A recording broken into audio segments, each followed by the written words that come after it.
Ben Lala. Salut tout le monde, bienvenue à ce 7e épisode de Ben Lala. Ben Lala. Et cette semaine, on va parler de politique municipale. Ben Lala. Ben Lala. Là, je te rassure, on n'est pas là pour t'endormir, on est là pour démystifier un peu qu'est-ce que c'est la politique municipale et aussi essayer de vous intéresser à ce palier de gouvernement qui, des fois, suscite moins d'intérêt parce que c'est nos élus de quartier. Hein. Ce sont les gens de confiance qui vont porter nos voix à la ville. Et souvent, quand tu ne payes pas de taxes municipales, c'est-à-dire que quand tu es en loyer ou quand tu es chez tes parents, tu ne t'en préoccupes pas vraiment parce que ça ne touche pas directement ton portefeuille. Par contre, c'est important de s'en préoccuper parce que le palier municipal amène beaucoup de vie et de dynamisme dans nos communautés. Alors, on va démystifier le sujet et on va aussi prendre la perception des jeunes dans la vingtaine avec notre chroniqueur Clovis Valade. J'en profite également pour vous dire, écoutez, on a pris une petite pause dans les 2 dernières semaines. C'était la mi-session, on a un petit peu de fatigue cumulée. Donc, c'est ce qui explique en quelque sorte le délai de 2 semaines avant la publication de l'épisode d'aujourd'hui. D'ailleurs, cette semaine, vous aurez 2 épisodes, donc la 7 et la 8, qui seront partagés. Alors, on vous invite à être à l'écoute parce qu'on va avoir notre ami P.O. Doucet qui va être là avec sa chronique Carte blanche. Je voulais également vous annoncer une bonne nouvelle. Pendant ces 2 semaines-là, quand même, j'ai travaillé sur un volet, je dirais, édition spéciale de Ben Lala, c'est-à-dire que j'ai invité 3 personnalités qui sont actifs soit en podcast ou soit en storytelling pour nous parler de leur discipline, de leur spécialité. Et ce fut des entretiens fort intéressants. Alors, je suis dans le montage de ces entrevues-là. Alors, d'après moi, d'ici la semaine prochaine, on devrait avoir sur le site du podcast le concept de émission spéciale. Donc, ce sont vraiment des émissions spéciales. Donc, on va avoir des semaines où on va avoir 2 épisodes. Et en passant, je vous rappelle que sur le site de benlala.ca, vous retrouvez tous nos hors-séries également avec des personnalités de la région et du Québec qui sont venus nous rencontrer et on a appris à connaître de façon différente co-animé avec mon ami Sylvain Carbonneau. Alors, sans plus tarder, je laisse la place à notre ami Clovis.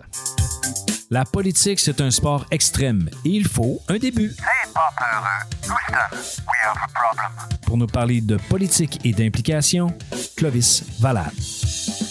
Alors, je reçois Clovis pour sa chronique. Comment tu vas, Clovis? Ça va bien, merci. Tu reviens de la mi-session. Est-ce que tu es reposé? Ah, écoute, je suis reposé, ouvert et j'en ai bien profité de ma mi-session. Oui, donc c'est bien. Alors, est-ce que pendant la mi-session, tu t'es attardé à ce qui s'est passé à la politique municipale actuellement? Ouais, j'ai regardé ça un peu. Là. Ils sont en pleine période électorale. Il y a d'ailleurs un candidat qui s'est désisté il pas si longtemps. C'est Dominique Gagnon. Dominique Gagnon, exactement. Ouais. Juste une question comme ça. Est-ce que tu connais le profil un peu de Dominique Gagnon? Je sais qu'il est médecin.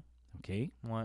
C'était pas dans. Moi, j'ai surtout regardé là, ceux qui avaient plus de chances de gagner, tout ça, ceux qui avaient plus d'action. Mm-hmm. Partie qui m'intéressait aussi, les candidats indépendants. Je les ai moins regardés un peu. Là. OK. Donc, en fait, juste te le dire parce que je trouve que c'est quand même digne de mention. Parce que Dominique Gagnon, il s'est retiré. C'est sûr que dans sa réflexion, il a dû voir les résultats, les intentions de vote des derniers sondages. Et il s'est aperçu que le Jello ne prenait pas finalement.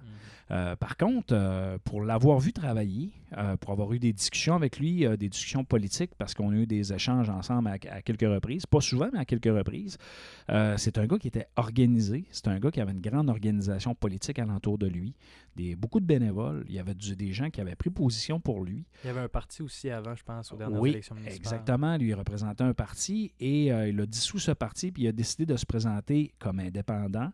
C'est un gars aussi qui s'est présenté à pratiquement tous les conseils municipaux depuis 4 ans. Donc, c'est un gars qui a suivi, qui s'est impliqué, qui a revendiqué, qui a fait avancer certaines choses, donc qui a fait une politique différente. Puis, écoute, je suis content que tu en parles un peu parce que là, c'est sûr que je t'alimente plus d'informations parce que je connais plus le candidat, je connais plus, en fait, le contexte. Mais je tenais à le féliciter parce que ça prenait premièrement du courage pour se présenter, dans le fond, à la mairie. Tu sais, une course comme ça, c'est assez importante, surtout qu'il y était 7 candidats. Mais ça demande aussi 2 fois plus de courage de dire, ben moi, je vais me retirer parce que si je ne me retire pas, ça va prendre le 5, 6, 7, 10 % que je pourrais peut-être avoir, ben ça pourrait peut-être empêcher une personne de passer. Je divise le vote. Donc, ça a été un calcul quand même assez intéressant. Je te pose la question, Clovis, parce qu'on entend souvent parler que les élections municipales, ça ne rejoint pas personne ou ça rejoint moins les gens. On le voit, là, tu voulais d'ailleurs m'en parler, le taux de participation est quand même plus faible au municipal. Vous autres, les jeunes, là, est-ce que ça vous intéresse, la politique municipale? Ben, personnellement, moi, je vois moins d'intérêt dans le municipal, mais pourtant, c'est ce qui nous touche le plus directement. Tu sais, on marche dans la rue, ben, ce qu'on va voir, ça va être la plupart des choses, ça va être à cause du municipal. Il y a un nouveau parc, ça va être le municipal. Tu sais, il est vraiment présent dans la vie de tous les jours du citoyen. Puis ça, je trouve ça intéressant parce que, tu sais, si on veut pas avoir un beau milieu de vie, tout ça, ben, je veux dire, pour avoir un beau milieu de vie, il faut s'intéresser aux élections municipales. Moi, c'est vraiment un effort que j'essaie de faire. Puis au final, je trouve que j'y trouve mon intérêt aussi dans certains partis qui proposent des choses qui m'attirent, tout ça. Puis je pense qu'il y a certains jeunes qui pourraient se sentir préoccupés par des choses. Je pense que tous les jeunes pourraient trouver son compte dans un parti politique ou dans un candidat indépendant à la mairie. Il y a une candidate qui a proposé d'organiser un conseil jeunesse, là, à peu près une implication municipale jeunesse. Là, je ne me souviens pas de quelle formule, mais toi, là, mettons, comme un jeune de 20-21 ans, est-ce que tu serais intéressé à t'impliquer politiquement au niveau municipal, faire avancer les choses, puis émettre votre opinion? Mais c'est sûr que dans mon cas, personnellement, j'ai d'autres idées. Là, je m'en vais à l'université, je veux sortir de la région, tout ça. Donc, je n'irai pas m'impliquer là-dedans. Par exemple, je trouve vraiment que c'est un bel outil pour justement intéresser les gens parce que ça se peut que des fois, les candidats, tu sais, on a vu la moyenne d'âge là, des candidats, c'est tout autour de 50-60 ans. Donc, ça se peut qu'ils connectent moins avec les gens. On en avait déjà parlé dans une autre chronique là, des chefs politiques qui rejoignaient moins les jeunes. Fait que je pense que ça pourrait être intéressant. Puis que ces personnes-là, les jeunes qui vont assister à ça, vont pouvoir donner leur opinion, vont pouvoir amener des idées nouvelles pour aider la région, puis que les élections municipales, justement, soient plus attirantes pour ces gens-là, pour les gens. Donc, c'est sûr que l'implication jeunesse au municipal est des fois moins évidente. Sauf que j'ai comme un flash qui me vient.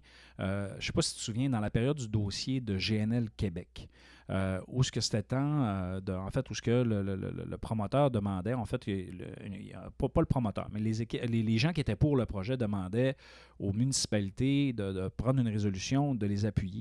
Et dans cette période-là, on a vu beaucoup d'étudiants, notamment au Conseil de ville de Saguenay, venir émettre leur opinion, venir présenter des arguments, poser des questions aux élus, ainsi de suite, puis émettre dans le fond, émettre leur opinion.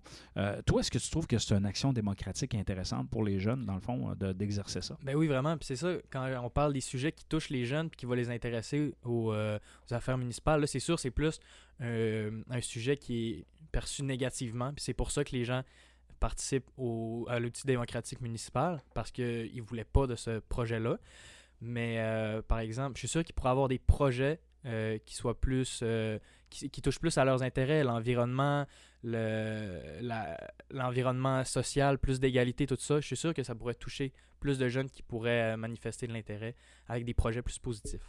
C'est sûr que souvent, on a tendance à s'intéresser à la politique municipale quand on commence à payer des taxes. Donc là, souvent, à 20 ans, tu habites encore chez tes parents, tu es encore aux études, donc tu ne payes pas de taxes, mais tu bénéficies de tous les services, puis tu ne sais pas toujours d'où c'est que ça vient. Oui, tu as parfaitement raison. Exactement. Donc là, pour les jeunes qui nous écoutent, là, une ville, ça fonctionne avec des taxes, et c'est grâce aux taxes qui sont payées par résidence et par entreprise qui font en sorte que, bon, sont capables de nous faire des routes, avoir des services d'aqueduc, bâtir des parcs et nous offrir des services.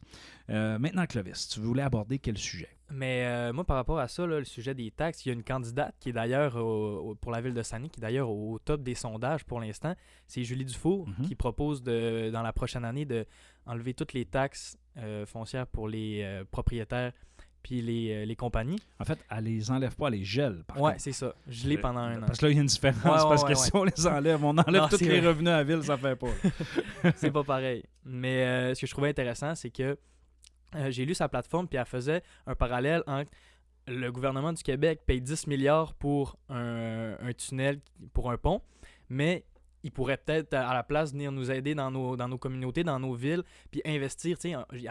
On n'a pas besoin de 10 milliards, mais s'il pouvait répartir ce gros montant-là dans toutes les municipalités pour aider à la qualité de vie des citoyens, ça pourrait vraiment alléger les poches des citoyens parce qu'ils paieraient moins de taxes pour la ville, puis en même temps, ils profiteraient d'un revenu pareil.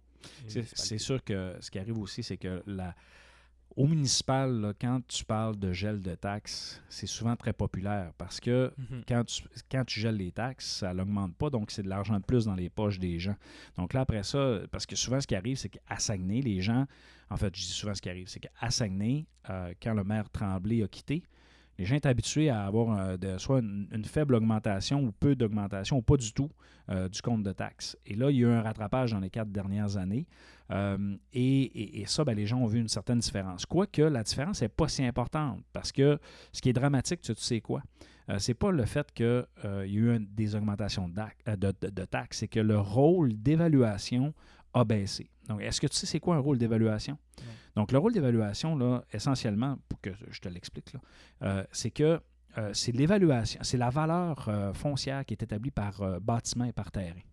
Donc, quand cette valeur-là descend, ça veut dire que, dans le fond, ton parc immobilier et industriel et tout ça là, a perdu de la valeur. Donc, si tu augmentes le taux de taxe, c'est parce que tu maintiens tes revenus. Mais le problème, c'est que si cette valeur foncière-là descend, ben ça fait en sorte que, dans le fond, tu perds de l'argent. Normalement, dans un marché qui est en croissance, dans une économie qui est croissante, normalement, le rôle augmente. Dans le fond, la valeur foncière augmente, ce qui fait en sorte que tu payes plus de taxes avec ton taux en question. Et tout le monde, en fait, la richesse se crée d'une certaine façon. Donc, quand ça baisse, ça veut dire que ça ne va pas bien économiquement. Et donc, c'est juste pour ta gouverne et aussi pour ceux qui nous écoutent, qui ne savent pas c'est quoi un rôle. Mais quand ils font un rôle, après un certain nombre d'années, là, à ce moment-là, ils font une évaluation. Est-ce que ça l'augmente? Est-ce que ça la baisse? Ainsi de suite. Et là, c'est en lien aussi un peu avec le marché immobilier. Il y a plusieurs facteurs qui viennent en lien avec ça. Ceci dit, il y avait une question que tu voulais me parler, entre autres, en ce qui concerne le secteur de Montréal. Oui, c'est ça. Dans Montréal, en fait, il y a 2 candidats, c'est sûr, qui se disputent la mairie, Coder et Plante. Par exemple, il y a un 3e candidat qui récolte environ 10% des voix. C'est Balamara Holness pour le mouvement Montréal. Puis lui, il y a une proposition là, qui a fait polémique de ce temps-là, puis tout ça. Puis on en a beaucoup parlé, surtout qu'on parle beaucoup de langue puis de la protection du français de ce temps-là. Puis c'est de faire un référendum sur le statut linguistique de Montréal pour rendre la ville bilingue. Donc, les personnes ayant comme langue maternelle anglais ou les immigrants, tous ceux qui veulent l'utiliser, auraient tous les services de la ville disponibles en anglais.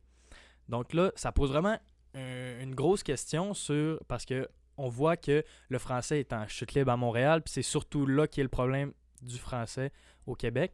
Donc, c'est une question qui m'a beaucoup touché, là. Ben écoute, parlons-en un peu plus de cette question-là, parce que, effectivement, je trouve ça intéressant que, premièrement, il soulève la question.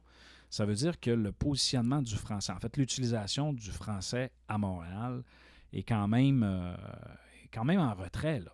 Es-tu d'accord avec moi? Si tu vas à Montréal, tu vas te faire servir premièrement en anglais. Ben, je suis allé pendant ma mi-session, puis c'est fou, là. Même mes amis, moi, j'ai des amis que je m'étais fait à mon camp d'anglais. Puis, écoute, ça parle anglais partout. Même eux autres, ils parlent anglais, ils parlent français des fois. Puis, tout le monde est bilingue là-bas. Puis, ça échange beaucoup en anglais. Puis ça, c'est ce que je trouve... c'est que dans le fond, ça sépare Montréal du reste du Québec, qui est plutôt francophone. Puis eux, ils vont se dire plus montréalais que québécois ou que canadiens. On dirait qu'il y a comme une identité à part qui se crée là-bas avec une langue. Puis ça, ben c'est sûr que ça peut être négatif pour l'unité québécoise, déjà qu'on est dans un ensemble canadien, puis que l'unité québécoise est plus difficile à faire avec beaucoup d'identité. Ah, tu as raison, parce que la question identitaire, qui est liée aussi un peu à la question de la langue, quand tu arrives à Montréal, Et que là, oui, ils parlent l'anglais. Dans le fond, souvent, la langue d'usage à Montréal, c'est l'anglais. C'est plate à dire, mais tu vas te faire servir souvent en anglais en premier. Après ça, quand tu veux te faire servir en français, ben, des fois, il y en a qui ne parlent même pas français. Et le multiculturalisme à Montréal est très, très, très, très, très présent. Et là, moi, j'ai rien contre l'immigration. Je suis un gars inclusif. Là. Mon discours est aucunement empreint de racisme. Mais c'est une réalité qu'on voit à Montréal où il y a une riche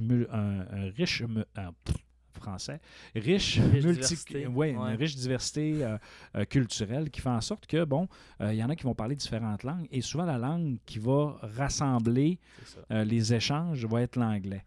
Et de là, puis je trouve ça audacieux. Si on revient sur la proposition du candidat qui dit faisons un référendum sur l'utilisation de la langue, dans le fond, sur l'utilisation de l'anglais, c'est quand même c'est quand même près de la réalité des gens de Montréal. Et tu l'as dit, hein, il y a Montréal et le Québec, parce que souvent le multiculturalisme se situe à Montréal. Tu voulais également me parler de M. Legault, hein, mon premier ministre préféré. Ouais. Oui, il y a eu son discours d'ouverture de la session parlementaire, puis il a abordé des sujets vraiment intéressants comme l'environnement, par exemple. Il y a l'électrification des transports, tu sais, que ça, c'était déjà quelque chose qui était dans son planning, mais quelque chose de nouveau qui est sorti, c'est qu'il a refusé à extraire tout hydrocarbure sur le territoire québécois. Donc ça, je pense qu'il y avait beaucoup de demandes là, des partis d'opposition pour que ce soit ça. Puis même s'il avait participé, je pense que c'est dans les années 2012, quand le Parti québécois avait regardé pour l'île d'Anticosti s'il pouvait retirer des hydrocarbures, la CAQ avait appuyé ça. Donc là c'est quelque chose de gros qui se passe en disant, regardez, il n'y en aura pas. Fait que ça, c'est une bonne annonce pour les environnementalistes. Puis moi aussi, je trouve ça super parce que au final, ce qu'on veut, c'est pas rester dans les hydrocarbures, c'est se sortir. Puis s'il veut réussir son plan de l'électrification des transports, on peut pas produire du pétrole. Ce serait jouer avec plusieurs... Voilà, c'est ça.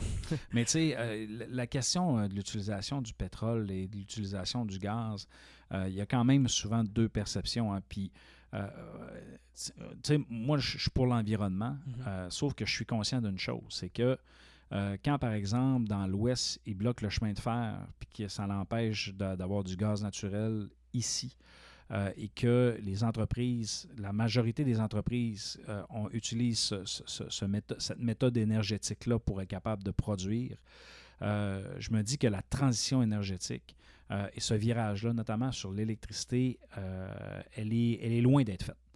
Puis ça tu sais, honnêtement, il y a comme, tu sais, je veux pas vivre dans un monde de licorne, il faut être réaliste parce que, tu sais, il y a des besoins encore là-dessus. Puis la situation au Québec, des fois, on a tendance à juste se dire, oui, on a l'électricité ou on a de l'eau, mais c'est pas de même partout alentour de la Terre. Fait que c'est plate. Mais c'est sûr que les gens qui ont les pays qui ont des industries pétrolières, c'est beaucoup difficile de s'en départir parce qu'il y a des investissements qui sont liés à ça, il y a de l'impôt, il y a plein de travailleurs. Tout à fait. Fait que c'est un secteur qui est important. Fait qu'il peut, en même temps, Justin Trudeau, il dit « Moi, je suis vert, je suis écologiste, tout ça. » Sauf que en même temps, il y a une grosse... Tout l'Ouest est nourri par cette industrie-là. Fait qu'il peut pas dire du jour au lendemain ou progressivement, même si c'est très difficile à faire, de baisser ça puis d'essayer de remplacer. C'est parce que là, il faut remplacer ces emplois-là, il faut remplacer toute cette... Puis ils se sont beaucoup enrichis, admettons les Albertains, là, avec ça, ils n'ont même plus de taxes provinciales. Et d'ailleurs, tu sais que là-bas, ils ont même proposé de faire un vote sur la péréquation, de dire est-ce qu'on se retire ou on ne se retire pas de la péréquation. C'est quand même, tu sais, là-bas, c'est un enjeu, une discussion qui est totalement différente. Donc, mais j'aime ce que tu dis par rapport au fait, tu sais, moi, ce que ça me dit, c'est que oui, il y a des perceptions et des contextes par rapport à l'utilisation du pétrole, du gaz et des énergies fossiles différentes un peu partout. Et ça a des impacts économiques aussi et ça a des impacts sur nos sociétés. Mais ça ne veut pas dire qu'au contraire qu'il faut retirer ça du revers de la main, mais soyons juste conscients de notre point de départ. Dans notre vision sur l'environnement et sur cette transition-là, il faut être conscient du point d'où c'est qu'on part. Puis malheureusement, le gouvernement, il a un pouvoir sur elle, sur son pouvoir réglementaire, mais les entreprises, elles, qui investissent et qui doivent payer, ben, il va falloir qu'elles soient aussi appuyées dans cette transition-là parce qu'eux autres, ils veulent la rentabilité. Là, en bout de ligne. Mais oui, je suis d'accord, mais mettons, là, il y a un scandale qui est sorti cette semaine, l'entreprise Total, une entreprise d'extraction d'hydrocarbures française, ils ont trouvé des études qui en 1971, ça a été l'entreprise était déjà au courant du réchauffement climatique puis du dérèglement qui était causé à cause de l'exploitation de pétrole puis de cette source d'énergie-là. Donc, ils étaient au courant, mais ils n'ont rien fait. Ils ont continué quand même de l'exploiter pour s'enrichir. Il ne faut pas non plus que ça devienne une raison, ça soit la seule raison de continuer dans les hydrocarbures, de se dire « Ah, c'est parce que ça donne des emplois, parce que c'est enrichissant, tout ça. » À un moment donné, il faut prendre des décisions concrètes pour vraiment avoir un virage. Même si on part d'un point, ben il faut qu'on se rende là, à ce point-là, puis assez rapidement, si on ne veut pas laisser trop de séquelles à notre planète pour nos générations futures. Donc toi, Clovis, tu ferais quoi comme mesure? Qu'est-ce que tu appliquerais concrètement? Ben moi, je trouve que c'est une super idée déjà en partant l'électrification des transports. Nous, notre électricité est faite proprement. Aux États-Unis, c'est un autre problème, ça. Mais c'est surtout ça. Puis c'est sûr, les projets, moi je suis sûr qu'on pourrait avoir des projets comme, admettons, GNL Québec, ben si on veut se rendre à notre objectif, c'est pas des projets qui vont nous porter vers l'avenir. Donc, mais il y a certains projets qui peuvent... On peut concilier l'économie avec l'environnement. Il y a certains projets comme, mettons, les serres nordiques là, à Normandin. Ils pourraient en avoir au Saguenay plus parce que pour l'hiver, en plus, on est dans une... on veut favoriser notre industrie locale, tout ça. Ça serait super intéressant, super profitable, puis ça créerait des emplois. Donc, c'est plus des industries comme ça que moi, je vois qu'on pourrait faire la transition écologique. OK. Ben écoute, ça va être une question qu'on va y revenir, Clovis.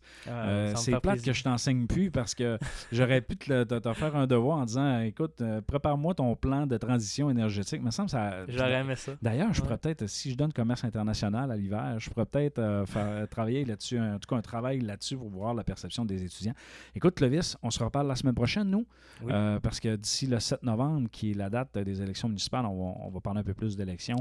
On va essayer d'intéresser les gens aussi en fait, surtout nos jeunes, à s'y attarder, parce que veut pas, ça a une incidence directement dans le fond, sur notre milieu de vie, mais aussi auprès de nos représentants provinciaux et représentants fédéraux, parce que nos élus municipaux, là, c'est souvent eux qui vont propulser les dossiers, qui vont les causes. Exactement, puis qui vont bâtir les dossiers avec ces différents paliers-là politiques. Alors, c'est important de s'y attarder finalement. Donc, merci beaucoup, Clovis. Est-ce que tu avais d'autres...